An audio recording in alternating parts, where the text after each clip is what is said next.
Here we had already defined what is a system. We say by the way of describing. So this already, we have already talked about the system. So let's zero in now to systems approach. And it is abbreviated as SA, capital S, capital A. So this, we are saying that this is defined as a systematic process of solving problems, particularly educational or instructional problems, okay? So the systems approach is a problem-solving process in which a problem solver engages in the series. This is what I was referring to, okay? So speaking about the systems approach, it consists of two major parts, okay? We are saying systems approach is a problem-solving tool, okay, in the education system or in the education and technology system. And we are saying that it requires one to take steps. And how do you take steps? You take steps by developing questions. Why is this problem? How did it come? When did it come? And how do I solve it? So you have those questions, and those questions, they help you now. And those are the steps that you are going to look at. The two major components there, we have systems analysis and system synthesis. So let's look at these two terms, or these two concepts. We talked about that the systems approach, it has got two major parts. It has got systems analysis, it has got systems synthesis. So let's look at what is systems analysis. So we are speaking of the process, or we talk of the process whereby a given problem is broken down into bits analysis, okay?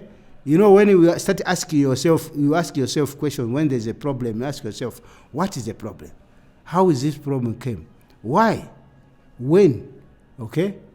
So these, as you are doing that, you are really now doing the analysis. You are breaking down.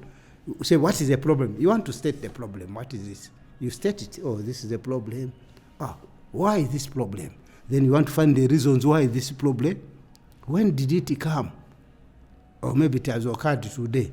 Okay. Then you have answers to find when it came. So this is what you are talking about now. We are breaking down to bits into smaller, parts. Because when it's big, it's difficult for you to handle it. Okay? You have heard of people now committing suicide because the problem, they're looking at it at a bigger, so they're looking at it at big. But now when you do analysis, you see that maybe the problem is just a small one, but maybe there are other factors that are contributing to it that is looking as if it is big. So when you do systems analysis, now you are looking at this stage where now the problem is identified, analyzed with a view of setting goals. Now you're looking at it in bits and then analyze it in detail. Then let's look at another concept, which is systems synthesis. So now we have done the analysis, and we have got even the findings from what we have found. Now we do what we do. Now we select solution strategies. Okay?